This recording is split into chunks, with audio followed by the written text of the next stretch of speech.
Abre aspas. Comece pelo começo e siga até chegar ao fim. Então pare. Lewis Carroll em Alice no País das Maravilhas.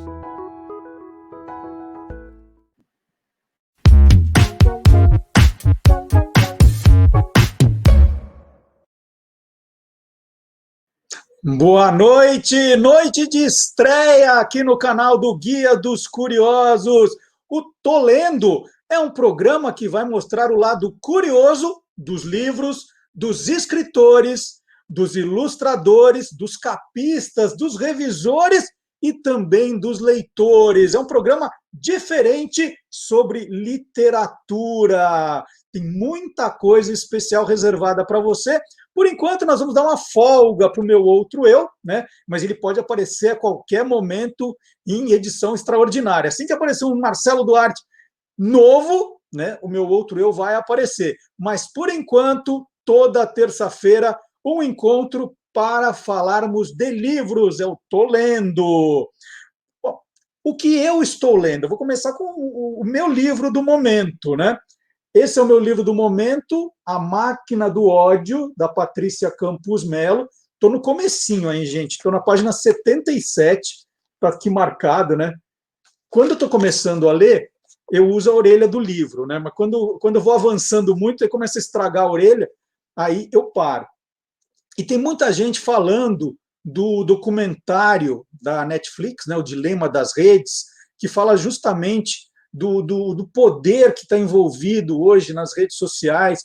E eu recomendo, para quem viu aquilo, se assustou, né, o Dilema das Redes, quer saber mais sobre destruidores de reputação, sobre discurso de ódio, né, como as eleições podem ser manipuladas assim.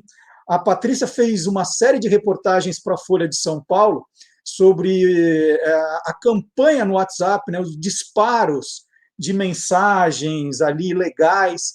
Então, quem quiser se aprofundar no tema, eu recomendo. Eu estou na página 77 ainda, eu vou voltar a falar do livro depois, mas é o que eu estou lendo no momento. É uma pena que quem mais deveria ler esse livro é quem não lê, né? Quem fica disparando aquelas bobagens, quem fica compartilhando fake news, mas né, é leitura obrigatória para quem quiser entender esse mundo. Então, no nosso programa, nós vamos dar dicas para quem quer aprender a ler, né, quem quer aprender a gostar de ler, para quem já lê e para quem quer encher a estante. E por falar em encher a estante, a notícia do momento no mundo de livros é a feira, não é feira, é Festa Virtual do Livro da USP, né, da Universidade de São Paulo, que começou na segunda-feira, começou ontem e vai até o domingo, às 23 horas e 59 minutos do domingo, né, domingo de eleição. São 150 editoras vendendo livros com, no mínimo, 50% de desconto. E não é aquele 50% fajuto, não. É 50% de verdade. E a editora Panda Books está na feira e a coleção Guia dos Curiosos, gente, nessa semana, está inteirinha com 50% de desconto. Olha, isso é uma tremenda oportunidade para quem quiser completar a coleção, para quem quiser dar de presente os livros, quem quiser, né, amigo secreto, Natal, tudo isso, é uma tremenda oportunidade. Essa festa do livro da USP existe desde 1999 e ela vai crescendo a cada ano. Mas esse ano, por causa da pandemia, ela virou virtual, que é uma boa notícia para quem é de fora de São Paulo. Né? A primeira vez que todo mundo... Porque a feira era concentrada no campus da USP. Dessa vez, né, são 150 editoras e você pode escolher os livros e fazer a compra virtualmente.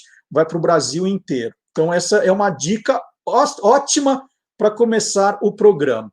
E no site do Guia dos Curiosos, eu também vivo falando de livros, muitos que nem foram lançados no Brasil, mas que são curiosos. E aí eu separei, para mostrar o lado curioso dos livros aqui, algumas dessas dicas. Então, eu começo com um livro chamado Beautiful Joe, O Beautiful Joe foi a primeira biografia de um animal que se tem notícia. É um livro canadense de 1893. É a triste história do cão Joe, um terrier que sofreu maus tratos de seu dono. O dono chegou a cortar a cauda e as orelhas a sangue frio do Joe. Ele foi escrito por Margaret Marshall Saunders, irmã do homem que salvou o Beautiful Joe da morte. E o livro, então, marcou o início da luta mundial a favor dos direitos mundiais. Esse foi o primeiro. E aí vieram outras biografias de animais famosos. Por exemplo, lembra do cachorrinho Huggy, que ganhou o filme, o artista ganhou o Oscar, e o Huggy ganhou uma biografia também, tá aí. E a macaca Chita do Tarzan, né, famosíssima, também, olha, autobiografia, Minchita. Todos os livros que estão sendo comentados, citados aqui, estarão na descrição aqui do vídeo no YouTube. Então, todos eles com links para você encontrar os livros mais facilmente. Está tudinho aqui, para que você não precise ficar anotando, depois fala assim, não, qual era o livro mesmo que ele falou? Falou tão depressa. Não, está todos os livros citados no programa na descrição. E se você quiser também, tem no site do Guia dos Curiosos, no caso dos animais, uma reportagem com os livros, é a descrição, né? Quem é o autor, o que o livro fala, tudo isso no guiadoscuriosos.com.br. Quando Marta Batalha nasceu em Recife, no ano de 1973, o castelo de Ipanema não existia mais. Ele foi construído pelo cônsul-geral da Suécia, Johan Edward Jansson, em 1904. Foi uma das 10 primeiras residências de Ipanema. O palacete de 3 andares ficava na Avenida Vieira Souto. Depois de passar por alguns outros donos, ele acabou demolido em 1965. Mas o castelo é o ponto de partida de Nunca Houve um Castelo, segundo o romance de Marta, lançado pela Companhia das Letras. A partir da história dos descendentes de Jansson, Marta conta a história do Brasil a partir também do cotidiano dos brasileiros. Marta é autora ainda de A Vida Invisível, de Eurídice Guzmán, de 2016, que foi levado ao cinema pelo diretor Karim Ainuz. O filme A Vida Invisível foi premiado no Festival de Cannes no ano passado e também foi escolhido para representar o Brasil no Oscar de filme estrangeiro, mas não entrou na lista dos 10 pré-indicados. E eu tenho a honra de conversar agora com a Marta Batalha, que eu queria dizer que, antes de tudo, eu sou fã. Eu já falei aqui no nosso programa, eu tenho a prova, né, de dois livros muito recentes que eu acabei de ler. Eu fiquei fascinado pelo Vida Invisível. Depois falei, não, eu quero conhecer também Nunca Houve um Castelo. Marta, por que o castelo foi inspirador para você, um castelo que você não conheceu? Como é que o castelo apareceu na sua vida? Oi, Marcelo. Para mim, o castelo é um símbolo. Dizem que os escritores eles estão sempre escrevendo sobre as mesmas coisas, né? E um tema que eu acho que é recorrente, que eu gostaria de estar sempre escrevendo, é sobre a falta de memória do brasileiro. Então, coisas. A gente tem, e isso acontece muito no Rio de Janeiro, assim, a cidade está sempre sendo destruída para novos prédios serem construídos, e eu acho que a gente tem um pouco essa falta de memória muito grande. E o castelo é um símbolo disso. Foi uma construção do início do século, que aconteceu quando Ipanema era quase que assim uma cidade do interior, e ela foi abaixo e depois ela se tornou um restaurante, foi feito um restaurante no lugar, então o castelo se tornou aquele restaurante, o restaurante Bar Castelinho. Depois o bar também foi abaixo, se tornou um ponto na praia Castelinho, e depois aquilo ninguém mais sabia o que era castelo, o que era ponto da praia e tudo mais. Então, é um símbolo de como o carioca, de como o brasileiro trata o seu passado, e que eu acho que é muito perigoso em termos políticos, né? Se a gente não se lembra do que aconteceu, a gente tem a tendência de repetir os mesmos erros. Então, é um pouco Mas por aí. ele apareceu, o castelo, alguém algum dia falou para você, sabia que aqui existia um castelo, foi num livro, como é que você ficou sabendo que naquele lugar tinha existido um castelo? Eu sou uma apaixonada pela história do Rio de Janeiro, então eu li muito para fazer esse livro. Esse livro foi o meu segundo livro, ele é um pouco baseado, né? Eu li na Enciclopédia de Ipanema, do Rui Castro, que cita o castelo, ah, e tem um pouco também desse livro de 1968, do Zuenir Ventura, que é a questão de como que existia uma revolução cultural, mas e de valores naquela época no Rio de Janeiro, mas eu acho que essa revolução ela ficou muito numa elite intelectual e social ali de Ipanema e Leblon. Não foi uma revolução sexual e de costumes que tenha influenciado realmente a classe média do Rio de Janeiro. Então, eu trato um pouco isso, de que como essa questão dos avanços da modernidade, ela ficou só reservada para uma elite, né, do Rio de Janeiro. A sociedade continua sendo extremamente conservadora, então esse é um tema que eu trato no livro, a partir do casamento da Estela e do Tavinho, e a questão também da memória, que eu trato por causa desses outros livros que eu li, o livro do Rui Castro, que sempre é uma delícia esse livro, que fala dessa Ipanema que já não existe mais, então tinha esse castelo, que eu achei fascinante, assim, que ninguém mais fala sobre ele.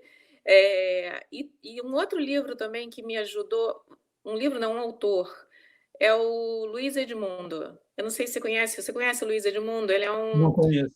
Ele é um cronista do Rio de Janeiro e ele vai falando com uma prosa muito gostosa de como era o Rio da época dos vice-reis, da época do Dom Pedro, da época de quando ele era novo, do início do século. E eu sempre fiquei muito fascinada por essa história, de como que a cidade pode se transformar tão rápido e a gente se esquecer tanto de todas as outras formas que ela tinha no passado. Então, foi um pouco por aí. Agora, eu costumo ler o livro antes de ler a crítica, Marta, porque geralmente os críticos eles vão dando muito spoiler, né, vão contando muito da história e tira um pouco da surpresa. E eu lendo o seu livro, falei, nossa, que vida que teve esse cônsul geral, né? Olha só quanta coisa aconteceu na vida dele. Aí depois vou ler o terminado o livro, fui ler um pouco do que tinham escrito. Só que, assim, esses personagens só existiram na sua imaginação, né? Sabe muito pouco da história desse cônsul sueco. É, isso eu só tinha o nome deles, então eu inventei todo um passado para eles. E tem uma coisa interessante nesse livro, porque esse livro é dividido em duas partes, e a primeira parte, que é a história do cônsul, é um passado que parece um realismo mágico, mas não é, na verdade, um realismo mágico. É só porque a forma como a gente se lembra do passado, como as pessoas costumam se lembrar do passado, ela é um pouco fantasiosa às vezes, né? Então, eu acho que eu fiz esse passado um pouco inventado, um pouco maravilhoso, mas ele não é um realismo mágico, ele é só uma forma das pessoas se lembrarem dele, que é um pouco fantasiosa. Mas realmente ele é todo inventado, as histórias são todas inventadas, todos os personagens. Né? E é incrível também o jeito que você vai contando a vida cotidiana, que você vai fazendo referências a produtos, a marcas, as coisas. E eu fiquei imaginando como é o seu trabalho de pesquisa, é alguma coisa de mergulhar, você falou em livros, mas também em jornais da época. Como é que funciona esse trabalho? Você vai anotando coisas em cadernos? Como funciona o pré-sentar para escrever o livro? Eu tento. Pesquisa é uma forma maravilhosa de procrastinação, né? Assim, posso passar um ano fazendo pesquisa, né? Então eu tento não, eu tento fazer sempre atividades paralelas. Eu tento não parar de escrever e fazer a pesquisa em paralelo à escrita, porque senão a gente pode É um trabalho sem fim, pesquisa. Eu lido com jornais da época, a Biblioteca do Rio tem esse site maravilhoso que é a Hemeroteca, então você pode ver todos os jornais da época nesse site. Então, jornais da época, autores que me fascinam, o Rui Castro com essa enciclopédia de Ipanema, e aí você vira quase que uma teia de aranha. Esse livro tá indicado aqui, deixa eu procurar, e você vai de um para o outro. Que mais? O Luiz Edmundo é uma fonte que eu gosto muito. Eu acho que existem... Quando você lê por trabalho, eu acho que existem 3 tipos de escritores diferentes que você encontra nas suas leituras. O primeiro é aquele que você lê e ele desperta a criatividade, a sua imaginação para você criar outras histórias. Tem um outro escritor que você lê e você fala assim, caramba, eu nunca vou conseguir escrever que nem essa pessoa escreve bem demais, como é que vai ser? E tem um outro escritor que você lê e você consegue ver o texto, o que você poderia fazer melhor, né? E eu acho que os 3 tipos de leitura são importantes na formação do escritor, né? E o Luiz Edmundo, ele é desse primeiro grupo, o Rui Castro, ele é desse primeiro grupo, que são escritores que a partir do que eles escreveram, que são livros de não ficção, eu tenho vontade de imaginar outras histórias a partir daquelas situações e daqueles personagens. Então, é isso. Tem os jornais da época, Marcelo, tem esses autores, e tenho muito da minha imaginação também. Eu sou uma apaixonada. E da história do Rio de Janeiro, vários livros sobre a história do Rio de Janeiro, que eu gosto muito. Agora, Marta, a gente, apesar de achar que você está escrevendo histórias mais dramáticas, você tem um humor maravilhoso, né? Eu até grifei algumas coisas no texto, por exemplo, aqui na página 93, quando você está falando de um almoço, você põe que o frango ensopado ficava tão feio que por pouco a ave não tinha morrido à toa. Adorei, né? Tavinho e Estela jantavam com a emoção dos que estão na fila do banco.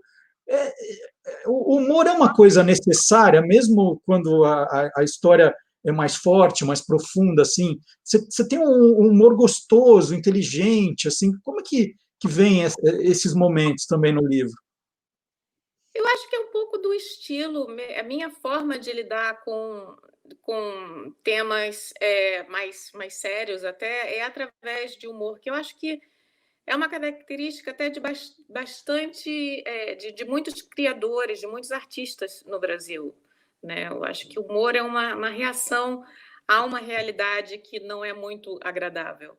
E eu acho que pelo menos dos livros, 2 coisas que eu gosto muito a respeito da produção de cultura no Brasil. Uma é a ligação com o humor, e você vê isso a partir de... A gente tem uma longa tradição de belos humoristas, né? Desde o Stanislau Ponte Preta, e você tem antes dele o Barão de Itararé, e depois você continua essa, né, Caceta e Planeta, Caceta Popular, Planeta Diário. Aí você tem agora o Sensacionalista, você tem a Porta dos Fundos, você tem muita gente muito boa fazendo humor e revendo a história do Brasil através do humor. E eu acho que a história do Brasil é uma história muito fácil também, assim, a cultura, a sociedade brasileira é uma sociedade muito fácil também de você conseguir rir, porque é uma sociedade muito hipócrita, uma sociedade muito ao mesmo tempo muito conservadora e então hipócrita e religiosa, mas então uma das formas de você lidar com essa realidade é através da ironia, que é uma coisa que eu uso. E tem uma outra coisa que eu gosto muito na literatura brasileira, que é um pouco esse estilo de cronista de escrever. Eu gosto muito de todo o trabalho dos cronistas. E se você conseguir... E é muito interessante, Marcelo, que você vê que nós não somos uma sociedade de... Nós não temos muitos romancistas comparados com a quantidade de cronistas que nós temos, né? Por quê? Porque o cronista, para você escrever um romance, você tem que passar muito tempo dentro daquele livro. E geralmente no Brasil o escritor ele não pode parar e falar assim, agora eu vou passar 2 anos escrevendo um romance. Geralmente o escritor ele tem que ficar ali naquele dia a dia, ou o escritor, né, ele era funcionário público e escrevia no jornal, ou ele era jornalista, tinha o trabalho de jornalista e também escrevia as crônicas no jornal. Então, existe uma tradição da literatura brasileira de pequenos textos, textos jornalísticos, que são textos muito leves, é uma linguagem muito própria. Rubem Braga, Fernando Sabino, o próprio Vinícius escreveu crônicas. Então, eu gosto muito desse estilo de crônica. Então, acho que são duas questões de estilo que eu terminei incorporando, de estilo de escrita brasileira, que eu terminei incorporando ao meu próprio estilo. E resgatar assim, expressões mais antigas, né? Eu vejo aqui no livro Franzir o Senho, né, que você fala algumas vezes. E isso era uma coisa que você procurava o tempo todo no livro ali, fazer essas referências a expressões um pouco mais antigas? Jura que franzir o senho? Ninguém mais franze o senho hoje em dia? Não, até franze, mas não sabem o que estão fazendo, né? A pessoa faz, mas não sabe que tem esse nome. Olha só, eu acho que sim. Eu acho que a gente tem que. Eu tento fazer um livro que tenha uma leitura democrática para muita gente, mas eu acho que também a linguagem não pode ser uma linguagem pobre, né? Por exemplo, você escaldar os paninhos de prato. Ninguém escalda mais os paninhos de prato, mas eu acho que é importante usar a palavra escaldar até mesmo para você remeter a um hábito daquela época, né, de escaldar os paninhos de prato. Ou então você fala das camisinhas das camisinhas de fustão que tinham na época e tal. Então, tem certos temas, certos nomes, são temas de época, mas que eu acho que é importante colocar ali, até para o leitor poder saber, até para enriquecer um pouco o vocabulário do leitor. E, Marta, você escreve bastante bem sobre os anos 50, 60 nas suas obras. Você gostaria de ter vivido em outra época, assim, não na atual? Não.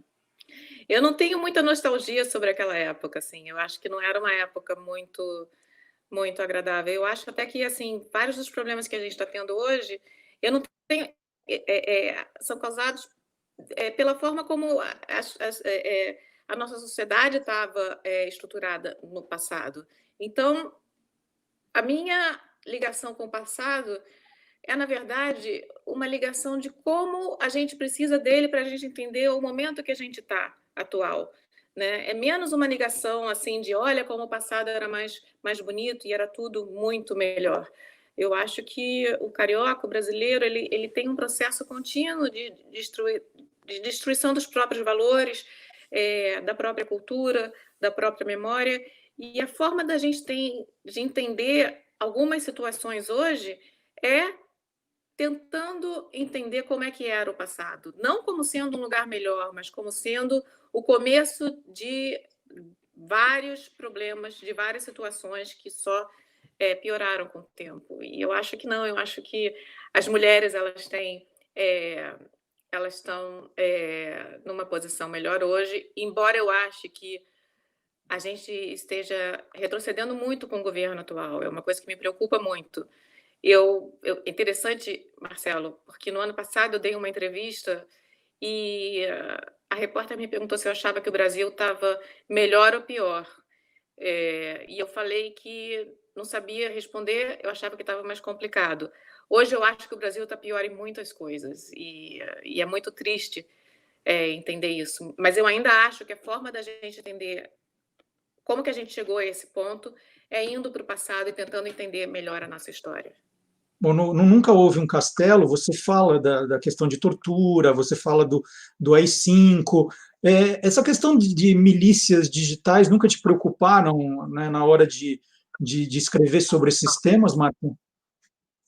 Não, nunca. Assim, eu fui atacada algumas vezes, né? Mas quem não é, né?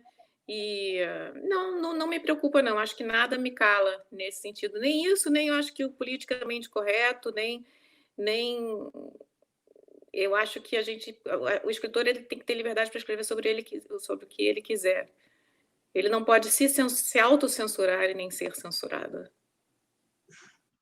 Marta, a grande questão, né? Você faz o primeiro livro, A Vida Invisível de Eurídice Guzmão, que eu vou mostrar de novo aqui, é um sucesso, um texto primoroso, vira filme, indicado ao Oscar. Quanto aumenta a responsabilidade sua para fazer um segundo, né? Porque o segundo tem que ser, no mínimo, tão bom quanto, e né? Mas dentro de você, quanto aumentou de sofrimento na hora de sentar na frente do computador para escrever? Ai, aumentou muito. Eu estou muito melhor agora que eu estou terminando o terceiro livro. Marcela, essa é uma pergunta interessante, assim, eu acho que... E existe interessante que, assim, aqui fora existe... os americanos, eles falam da síndrome do segundo livro, que é muito difícil você escrever o segundo livro, né? Então, foi um processo muito difícil para mim, esse do segundo livro, porque eu estava lidando com um sucesso que eu não estava esperando do primeiro livro, estava lidando com a questão do cinema e todo mês e meio, a minha agente me mandava, a Luciana Vilas Boas me mandava um contrato, sei lá quantos contratos, eu sei, já até perdi a conta de quantos, né, dos países para quais os livros já foram vendidos. Então, existe uma pressão muito grande de você fazer o segundo livro. Vai ficar melhor, vai ficar pior? Existe assim aquela exigência que tem que ficar tão bom quanto, né? E a gente tem um pouco que se livrar disso. Tem um TED Talk muito bom da Elizabeth Gilbert sobre isso. Eu não sei se você já viu. Você já viu? Não vê, não vê. Ela fala exatamente isso. Como é que você escreve um segundo livro depois que o primeiro é um grande sucesso? Ela fez aquele livro Eat, Pray, Love, Comer, Rezar... Comer, amar, rezar. Comer, Amar e Rezar, o nome em português. E ela fala que ela tinha essa pressão e como que ela se livrou dessa pressão no segundo livro. Mas eu acho que agora no terceiro já está tudo bem, eu já estou mais tranquila, eu estou conseguindo mais... uma continuação da carreira mais orgânica, eu acho. E qual é o terceiro livro, Marta? Que já pode contar alguma coisa do terceiro? Você me pergunta daqui no final do ano, eu te digo. Tá bom. Mas eu acho que tem a ver com o passado também. Eu acho que eu posso te falar dos temas que eu estou tratando. Eu acho muito difícil, pelo menos assim, eu acho impossível você escrever sobre o Brasil atual. É impossível você fazer qualquer história sobre o Brasil sem colocar um pouco na trama os problemas, as situações pelas quais a gente está passando. Eu acho que no Brasil a corrupção, os problemas sociais, eles se tornaram quase que um personagem da trama. É impossível você ter no Brasil, hoje em dia, um personagem que tem uma vida interior maravilhosa e que essa vida interior não seja, em nenhum momento, atormentada pelo que está acontecendo fora do país. Então, se você pega escritores, por exemplo, acabei de ler um livro da Anne Patchett, The Dutch House, eu não sei o nome em português, mas é uma história de família, daqueles dramas familiares e tal.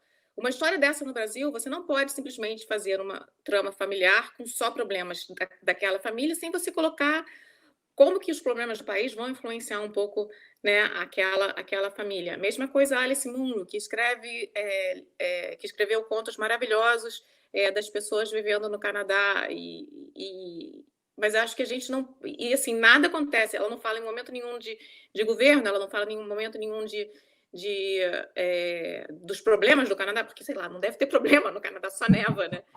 Então, eu acho que no Brasil, o grande desafio dos escritores é você poder falar da realidade sem se tornar panfletária, sem ser aquela colagem em cima do texto, mas entendendo que é um problema que vai estar na trama, né, e vai estar presente na vida de todas as pessoas.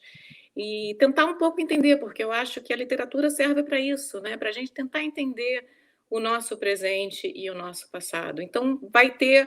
É um livro que se passa de novo no Rio de Janeiro e tem uma ligação com o passado, mas que metade da trama se passa no passado e metade se passa nos dias atuais. E só para terminar, eu queria só que você contasse dois momentos. Eu queria saber como que foram no dia em que você recebeu a notícia que o livro, o primeiro, ia se transformar num filme, e a segunda ligação, quando ele era o representante do Brasil para entrar entre os indicados do Oscar. Como foram esses dois momentos? Foi pelo telefone, WhatsApp? Como é que foi?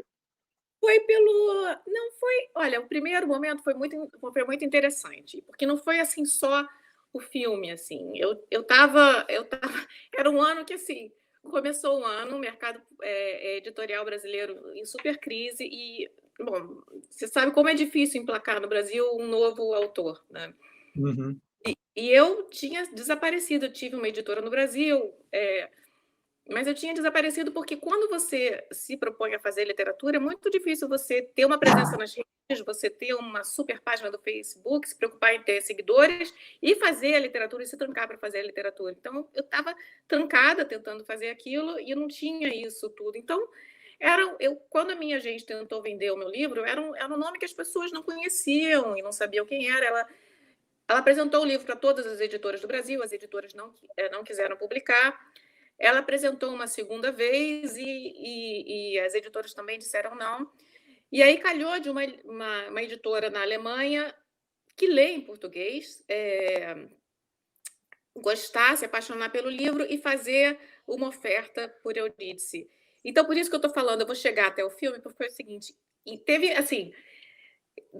um dia que, assim, ninguém queria comprar meu livro, eu já estava pensando que eu ia ter que voltar a trabalhar, porque eu tinha parado de trabalhar, então, assim, no mês seguinte, eu tinha vendido o livro para a Espanha, para a Itália, para a França, para a Alemanha, e eu recebi a proposta para fazer o filme antes até mesmo do livro ter sido publicado em português, e foi um mês muito, assim, um pouco inacreditável, sabe? Eu falava as coisas para o meu marido e você um pouco não acreditava no que estava acontecendo. Então, era difícil, assim, de cair a ficha. Eu acho que eu não me lembro de... eu comemorei, é claro, mas assim, a sensação, será que está isso tudo acontecendo mesmo? Assim, esse trem chegando cheio de coisa? Então, assim, foi bastante... Foi uma sensação estranha, assim, demorou um pouco para cair a ficha. E da segunda vez, eu me lembro que eu chorei muito, e eu chorei de emoção. E eu chorei de emoção, assim, porque eu achei que uma história que tinha começado comigo e tinha terminado em Cannes, eu acho que estava fazendo tão bem para o Brasil naquele momento e para tantas outras pessoas, e que não era só uma vitória minha, era uma vitória de muitas outras pessoas. Eu tive, assim, essa sorte de ter pessoas geniais trabalhando nesse filme, né? Então, eu acho que foi uma história que começou comigo, terminou em Cannes, e que serviu para dar uma alegria muito grande para o Brasil naquele momento. Então, essa alegria coletiva me deixou muito feliz, muito emocionada. Que bacana. Bom, Marta, parabéns. Eu não vou tomar mais seu tempo, porque nessa conversa você já deixou de escrever uns 2 capítulos, depois da Companhia das Letras vai ficar bravo. Eu queria muito agradecer essa conversa, elogiar mais uma vez seu trabalho, é espetacular, a gente se apaixona, e é daqueles livros, né, que a gente fala assim, bom, quando sai o próximo? Vamos, eu já quero ler o próximo, né, aumentando a sua responsabilidade. Muito obrigado de novo, e a gente vai terminar essa conversa, né, vendo um trechinho do trailer de A Vida Invisível. Muito obrigado, viu, Marta? Obrigada. Um beijo. Querido pai, escrevo a bordo do Liberty, partindo para a Grécia, muito feliz ao lado de Yorgos. Um abraço dessa filha e irmã que os ama infinitamente. Com sorte você engravida. Eu não quero engravidar agora. Eu vou prestar a escola de Viena. Você tá um pouco chateada, né? Com a sua irmã, que fugiu. A minha irmã não fugiu. Ela foi viajar. Mãe, voltei! Eu cometi um erro. Eu quero falar com a minha irmã. Foi-se embora! Está na Europa. Entrou na escola com que sempre sonhou. E, gente, depois da Marta Batalha, outra surpresa sensacional. A nossa colunista aqui, o Tolendo tem uma colunista, toda semana ela vai estar aqui. É a Cláudia Fusco, que é escritora, jornalista e mestre em estudos de ficção científica pela Universidade de Liverpool, na Inglaterra. A Cláudia dá cursos e palestras sobre o universo fantástico, né? Distopias, ficção científica, tudo isso estará na coluna da Cláudia, né? Falando livros de literatura nerd, geek, vai ser espetacular. E nessa estreia, ela fala de livros que estão fazendo sucesso aqui no Brasil e podem ganhar prêmio agora.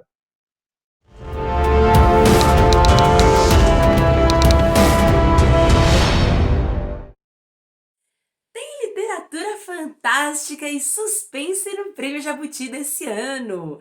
Pois é, pessoal, o Prêmio Jabuti é um dos prêmios mais importantes da literatura brasileira e esse ano ele incluiu a categoria Romance de Entretenimento. Então, se você quer saber mais sobre por onde começar, quais livros ler, quais deles têm mais a ver com o seu gosto e quem sabe até torcer pelos seus favoritos no Prêmio Jabuti, vem comigo que eu te conto tudo. Se você gosta muito de horror cósmico, Lovecraft, inclusive adorou aquela série nova Lovecraft Country, você não pode perder Serpentário, do Felipe Castilho.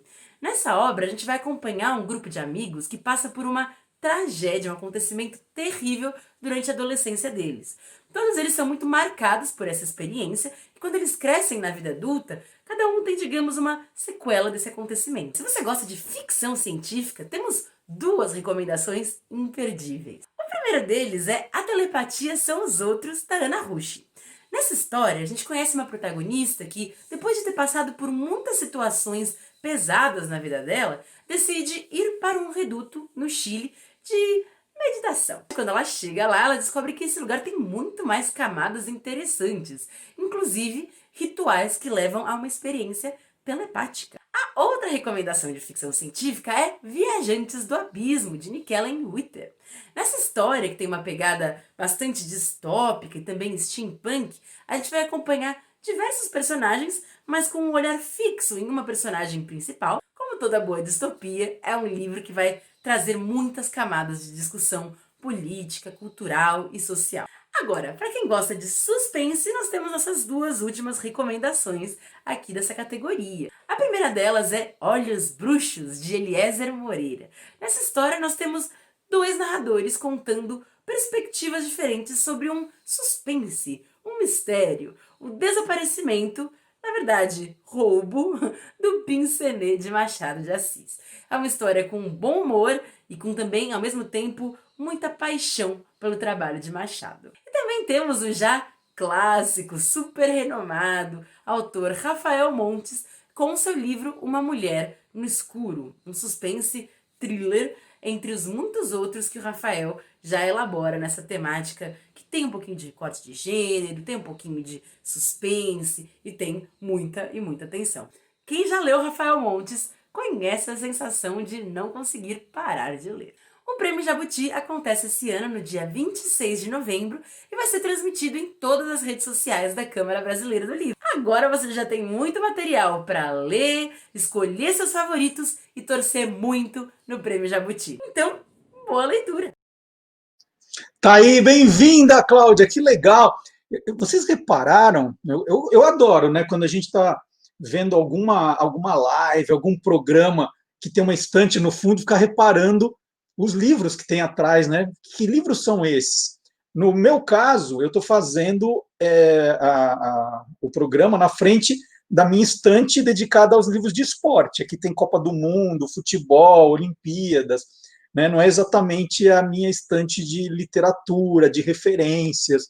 Mas eu fiquei espiando, gente, que a Cláudia separa os livros por cor, né? As capas por cor. Deve ser virginiana, pelo visto, né? Tem os vermelhos, os azuis.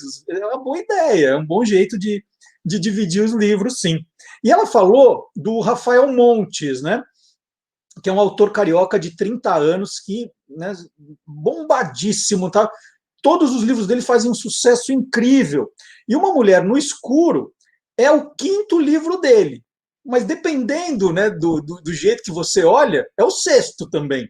Ele tem um livro, o 6º livro, que está bastante comentado nos últimos meses, que é o Bom Dia, Verônica, que foi escrito em parceria com a estudiosa, né, de criminologia, Ilana Casoy, que é uma pessoa também que eu adoro.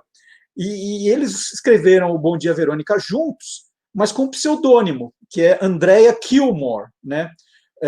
O Rafael explicou que o Andrea é um nome que pode ser tanto masculino, feminino, e que o Kilmore é mate mais.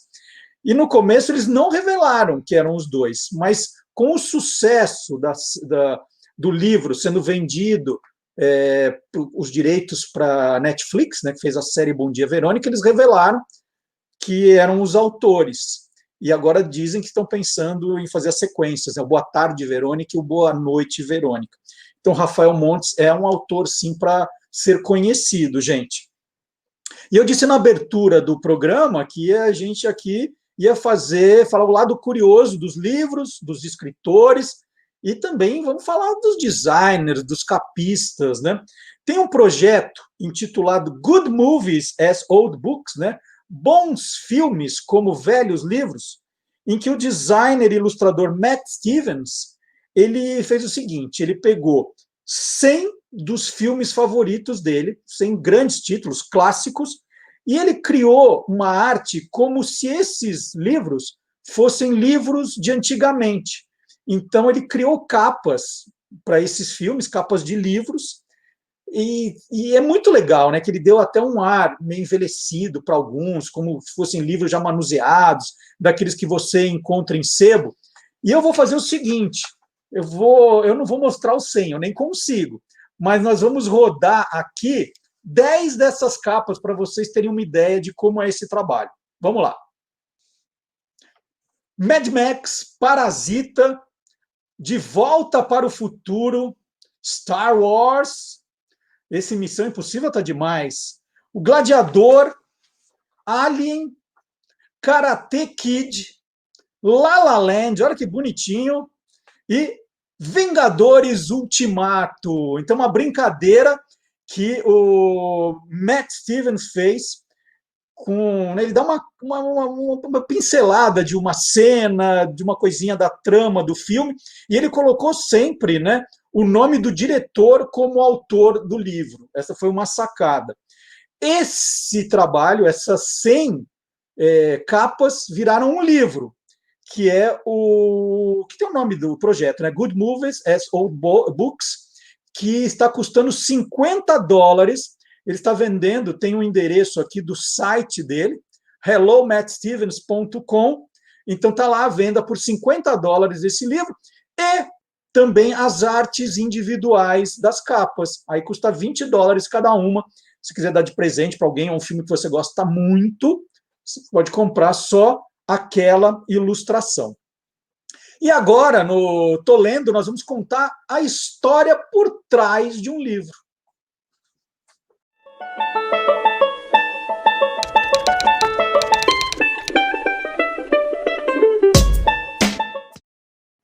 Sexta-feira agora, gente, é sexta-feira 13.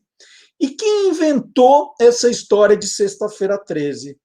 Sabiam que foi um livro? Eu vou contar essa história. É uma história meio antiga.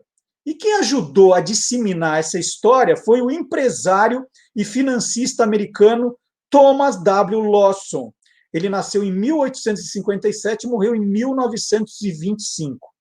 Em 1907, ele lançou o romance Friday the 13th, né, que é sexta-feira 13. E aí, ele conta no livro a terrível história de um corretor de Wall Street que manipula o valor de ações para deixar seus inimigos na miséria. Então, ele lançou o livro. Eu tenho a capa do livro aqui, ó. Esse é o livro. Acontece que no dia 13 de dezembro daquele ano, uma sexta-feira, o enorme barco que Lawson mandou construir e que levava o seu nome afundou. Era o maior veleiro já construído sem motor de propulsão e transportava 60 mil barris de óleo. O naufrágio aconteceu nas primeiras horas de sábado, dia 14. Mas em Boston, nos Estados Unidos, onde Lawson vivia, ainda era sexta-feira 13. Isso ajudou a popularizar o medo das pessoas pela data, né? Ele lançou o livro, sexta-feira 13, aconteceu aquilo na sexta-feira 13, e aí todo mundo começou a ficar com medo da data. Embora tenha sido milionário, uma boa parte da vida, o Lawson morreu com muitas dificuldades financeiras. Então, o livro que ajudou a popularizar o medo da Sexta-feira 13. E agora, para quem não tem medo de Sexta-feira 13, eu queria dar uma dica aqui de uma pré-venda de um livro da segunda parte de um livro que eu adorei. Theo e o Minimundo, o livro foi lançado pelo jornalista e ilustrador Caetano Curi em 2019. É um livro lindo de morrer, as tirinhas que ele publica no Instagram, estão todas aqui. Ele faz um trabalho espetacular, são tirinhas que misturam com muita sensibilidade, tem um quê de filosofia nos personagens. E agora o Caetano está lançando o segundo Theo e o Minimundo. Chama Theo e o Minimundo, O Lugar do Outro. Aí já são tirinhas feitas no final de 2019 e no começo de 2020. Lembrando, né, que o Theo é um menino que observa um universo contido na lâmina de seu microscópio, por isso é o Minimundo. Então tem os personagens, a borboleta Eulália, né, que está sempre ali comentando com ele as coisas que acontecem, e o Theo só filosofa tudo o que ele vê e o que ele sente. Aí está aí uma das tirinhas que deu origem ao nome, né? O Lugar do Outro. Que lugar eu deveria conhecer? O lugar do outro, talvez, diz a Eulália. E a pré-venda do livro está aqui também no site do Caetano Curi, theoeominimundo.com.br. E quem comprar até o dia 20 de novembro já leva o livro autografado também pelo Caetano. O meu é, ó. O meu é autografado pelo Caetano, está aqui, ó. Então, quem quiser um desse, até o dia 20 de novembro, é a dica. Bom, gente, chega por hoje. Já tem bastante livro para você aí já se interessar, para você ler, para você conhecer. Tem lá a festa do livro da USP ainda rolando, livros com 50% de desconto. Todos os livros citados aqui, todos, estão na descrição do canal do YouTube também, com links para você já encontrar tudo facilmente. E toda semana, toda terça-feira, 8 da noite, eu volto com dicas, entrevistas, né, a Cláudia e outros convidados. Então, tem muito livro pela frente. Até o próximo capítulo do Tô Lendo na semana que vem. Tchau!